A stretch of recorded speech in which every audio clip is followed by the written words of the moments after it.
Roy and I have an inherent love for green and sustainable living. So we're pretty darn lucky that we get to bring that into our daily work through green building. Over the years, we've noticed that it isn't always easy to sell green building.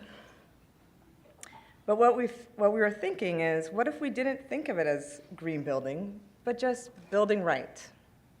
A few of us have talked about that tonight. What if we just integrated and innovated and brought our best tricks to the table every time? Then green building will just happen. It will.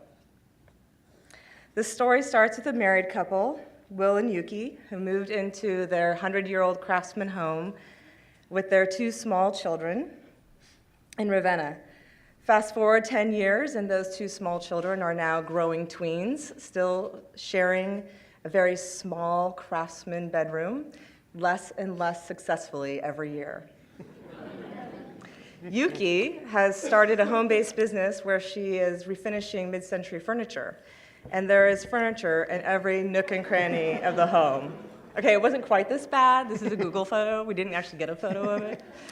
But they were bursting at the seams, and they were desperate to find a new solution. So we had worked with them before, and they called us, and they said, hey, we're thinking about building a pass-through bedroom in our attic space. We also want to get a little seating area and have a little small rooftop deck to capture views of Mount Rainier. And we looked around the space, and we thought, this just isn't going to work. And so enters our design team.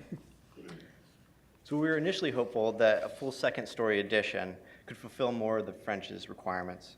But ultimately, it was going to require demolishing many of the 100-year-old details that make the house so wonderful, just to add the structural support for the second floor. It felt like a real setback. So now what? And then we started thinking literally outside the box, and we asked Will and Yuki, what if we build a DADU? The acronym stands for Detached Accessory Dwelling Unit, or in English, a backyard cottage. This DADU would allow Yuki and Will to rearrange their home to give both of their kids, Alex and Erica, their own rooms, while creating a multifunctional, flexible space that they could use for decades to come in the backyard. And to everyone's shock, Will and Yuki said, let's do it. Now that we had our big idea, there were many constraints we had to overcome. When researching the land use and DADU code, we found that on this lot, we could only have a footprint of 340 square feet, a little smaller than this screen. And in that... True. And in that, we had to fit all of those functions, as well as achieve a height to get a view of Mount Rainier. So this is what we came up with. We set the DADU in the far northeast corner of the lot, and to maximize the space between it and the existing home, as well as making room for as much southern light and passive heat as possible.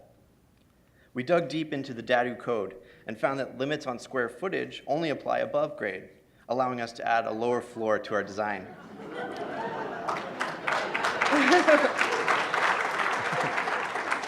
We also added a sunken patio, which transformed the basement into a wonderfully lit workshop and convertible bedroom with a 3/4 bath, laundry, and storage space.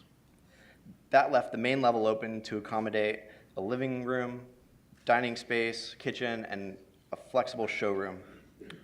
A final criteria remained, which was to design a loft for reflection, slumber parties, and gatherings. And accessibility was the trick to the loft design. But we'll talk a little more later on about our solution to getting people up there. Will and Yuki never said to us, build us a super efficient building.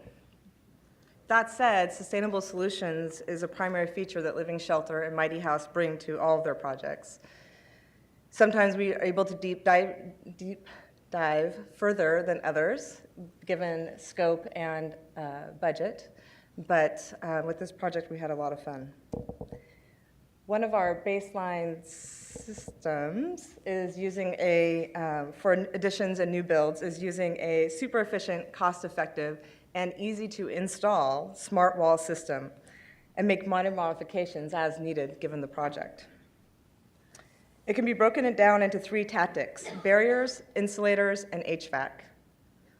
For the barriers, we used Mento. No, Roy, not Mentos. Mento. And Intello for their vapor smart and air tightness features. For insulators, we used a 2-in-1 product of insulated glass gravel called Glavel. It saved us both time and material procurement for the foundation fill and insulation. We used insulated concrete forms for the foundation walls to save us square footage space, sheep's wool in the walls, and wood fiberboard called Gutex on the exterior of the walls and the roof, far exceeding code and substantially reducing the embodied carbon of the project. For HVAC, we used the Lunos through-wall passive heat recovery ventilators with a heat exchanger built in, which allows them to use the waste heat to pre-warm the fresh air coming in, and used infrared radiant ceiling panels for heat. Since we had such a small heat load for the small and super efficient space, and cooling was presumably not necessary, we thought the infrared panels were the perfect solution to provide efficient, effective, and cozy heat without complicated infrastructure or extraneous big holes through our fabulous walls. We're curious as to whether the modeling of this project will meet real-world expectations, and we've set up a year-long monitoring of the dwelling. So stay tuned next year. There are many design features that we'll be geeking out about tomorrow during our presentation at the summit, which you should all attend, such as all of the sustainably produced materials and finishes that contributed to the low VOC, healthy indoor air quality. But one feature that stands out most, both visually and functionally, is the stair to the loft. As in many backyard cottages, getting to the loft area in a safe, effective, and beautiful manner can be tricky. By figuring out how to get a 3rd story into our DADU, we created a problem for ourselves. We didn't want to use valuable real estate to get the 2nd stair run up to the loft. So we thought, why not design a stair that can move out of the way when you're not using it? So I designed and Mighty House built a counterweight-driven foldable staircase. Built out of fir and cherry, the heavy object seems to float as you move it through the air. The clarity of design and superb craft really paid off. Here's a short clip to show you how it works.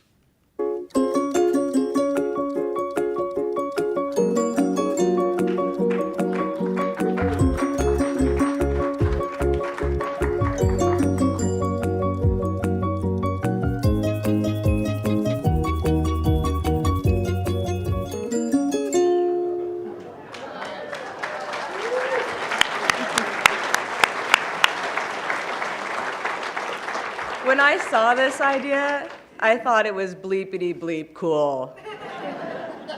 It took a bit more labor and a little more love than we originally anticipated to bring this from the virtual world to real life, but its functionality and aesthetic were totally worth it. Will said in an email to us recently that his DADU feels like a movie star, and it kind of is. Not only has it achieved the highest scoring Built Green 4-star DADU to date, it may also be reportedly Seattle's first carbon negative DADU. That means that, like a tree, this DADU is reducing carbon rather than producing it over the lifetime of the building. It's a big claim, and we'll be we've covered some of the how we got there this evening, but we'll dive much deeper into the details tomorrow during the summit. Truth be told, we didn't set out for either of those aspirations. We just set out to build their DADU right. And when you have a team that has an integrated focus on building sustainably, who is constantly innovating to find the right solution, and isn't thinking about how to sell green, but rather just building healthfully, efficiently, and effectively, green building can just happen. It does. Thank you. Let's hear it for the Frenches and the Built team.